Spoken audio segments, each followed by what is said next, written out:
சேனைகள் எக்காலம் முழங்க எந்நாளும் அதிர நம் இயேசு பிறந்தார். தூதர் சேனைகள் எக்காலம் முழங்க எந்நாளும் அதிர நம் இயேசு பிறந்தார். பிறந்தார் பிறந்தார் கிறிஸ்து பிறந்தார். விண்ணிலும் மண்ணிலும் வெற்றி முழங்க குறித்து சொல்லத்தக்கதாய் ஆண்டவரை எல்லாருக்கும் நல்ல செய்தியா இந்த பூமியில பிறந்தீங்க சுவாமி. அதற்காக உமக்கு நன்றி சொல்கிறோம். இப்போதும் ஆண்டவரே இந்த ஆராதனைகளுக்கு ஆசீர்வதித்தார். உடைய தெய்வீக பிரசன்னத்தை வெளிப்படுத்தும் மீட்பர் இயேசு கிறிஸ்துவின் மூலம் ஜெபிக்கிறோம். ஜெபம் கேளும் நல்ல பிதாவே. ஆமென். ஆமென்.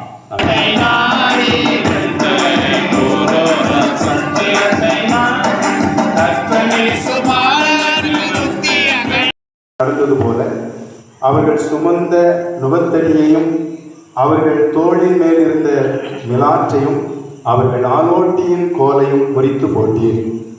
அமளியாய் யுத்தம் பண்ணுகிற வீரருடைய ஆயுத வர்க்கங்களும் இரத்தத்தில் கத்தத்துவம் அவர் தோளின் மேல் இருக்கும். அவர் நாமம் அதிசயமானவர், ஆலோசனை கர்த்தா, வல்லமையுள்ள தேவன், நித்திய பிதா, சமாதான பிரபு எனப்படும் என்பது.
இந்த அவனியோர் மாதிடமே ஆனடை குண்டிலிடை மோனமாய் உதித்தையுவ புத பாடகனாம் ஆனடை குண்டிலிடை மோனமாய் உதித்தையுவ புத பாடகனாம் ஆகுவாகும் நே இருந்த பரம்பொருள் தானி வரும்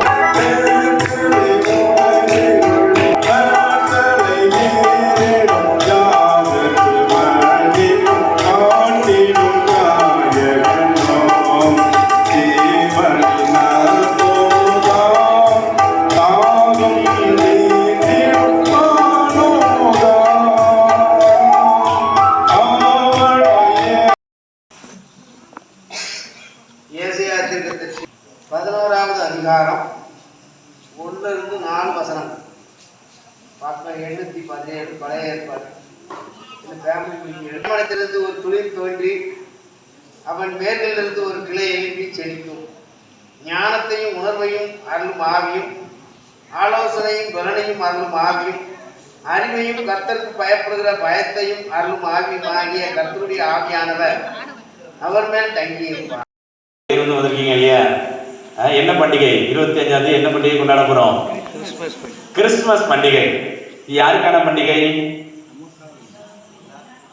பொதுவா நமக்கான பண்டிகைன்னு சொல்லக்கூடாது, எல்லாருக்குமான பண்டிகை. ஏன்னா ஒரு நாள் இயேசு பிறந்த போது காட்டில் வீட்டை விட்டு தூரமாக வயல்வெளியில் நிறைய மேய்ப்பர்கள் ஆடு மேய்க்கிறாங்க பார்த்தீங்களா, அவங்க ஆடுகள் எல்லாம் ஒரு இடத்துல வச்சுட்டு இரவு நேரத்தில் படுத்திருந்தாங்க. அப்போ தேவதூதன் திடீர்னு அந்த இடத்துல வந்து காட்சி கொடுத்து, இதோ எல்லா ஜனத்துக்கும் மிகுந்த சந்தோஷத்தை உண்டாக்கக்கூடிய நற்செய்தியை உங்களுக்கு அறிவிக்கிறேன். இன்று கர்த்தராகிய கிறிஸ்து என்னும் இரட்சகர் உங்களுக்காக தாவீதின் ஊரிலே பிறந்திருக்கிறார். அந்த மெய்ப்பர்கள் யாரும் கிறிஸ்தவங்க கிடையாது. அந்த மெய்ப்பர்கள் யாரும் கிறிஸ்தவங்க கிடையாது. ஏன்னா அதுக்கப்புறம் தான் இயேசுவை பிறக்கிறாரு. அவங்க ஆடுகள் மேல எப்போதும் 24 மணி நேரமும் ஆடுகளோடு கூட வாழ்ந்து கொண்டிருக்கிறவர்கள். ஆடு மேய்க்கிறவங்க மேல எப்படி மணக்கும் சொல்லுங்க? வேர்வை, இப்படிதானே? அவர் முழுசிட்டு வருவாங்க, மேலெல்லாம் வேர்வை வாடை அடிக்கும். அவங்க எப்போதும் ஆடுகளோடு கூட சேர்ந்து, பூவோடு சேர்ந்த நாரும் மணல். இவங்க ஆடுகளோடு சேர்ந்து இருக்கிறதுனால ஆடுகள் மேல என்ன வாசனை வீசுகிறதோ அதே வாசனை இவங்க மேலே என்ன செய்யும்? வீசும். என்ன எல்லாரும் பைபிளை சொல்லுது, எகிப்து தேசத்துல மெய்ப்பர்கள் என்றால் அருவருப்பாக எண்ணப்படக்கூடியவர்கள் அப்படின்னு இருக்கு. மெய்ப்பர்களை அருவருப்பா நினைச்சாங்க. ஆனா அந்த மெய்ப்பர்களை தான் ஏசப்பா பிறந்த முதல் செய்தி அந்த மெய்ப்பர்களுக்கு சொல்லப்பட்டது. எப்படி சொல்லப்பட்டதுன்னா, எல்லாருக்கும் சந்தோஷத்தை கொடுக்கக்கூடிய செய்தியை நான் உங்களுக்கு சொல்றேன். பவுலின் ஆலயத்தின் மூலமாக நம்ம ஒரு பரிசு வழங்க இருக்கிறோம். நாங்கள் ஒவ்வொரு பெயர்களாய் வாசிக்கும் பொழுது நீங்கள் வந்து ஐயாவிடத்தில் வந்து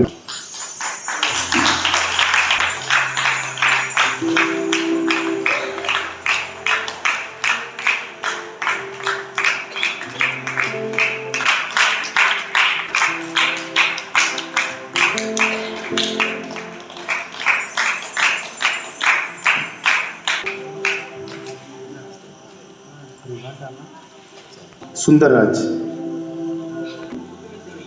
முத்துலட்சுமி,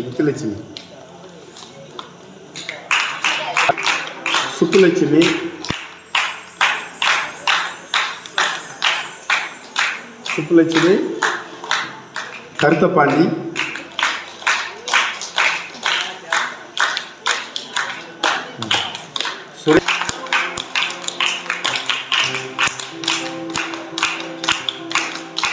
சுரேஷ்,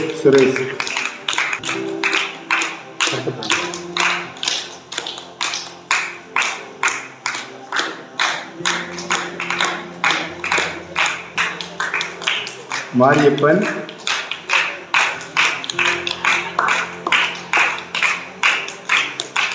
கிருஷ்ணம்மாள்,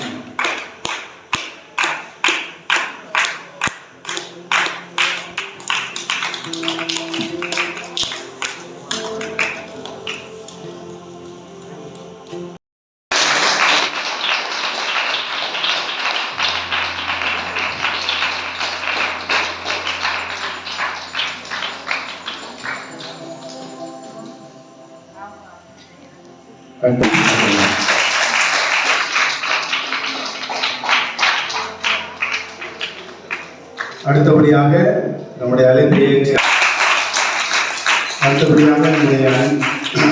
அன்பான அழைப்பை ஏற்று வந்திருக்கிற குலசேகரன் கோட்டை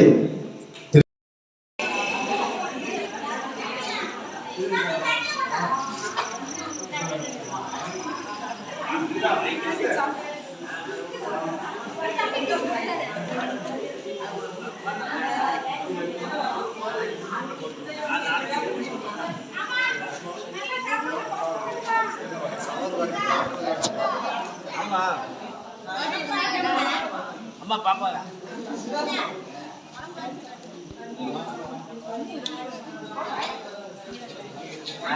நீ வெட்கப்படாம வாங்கலையா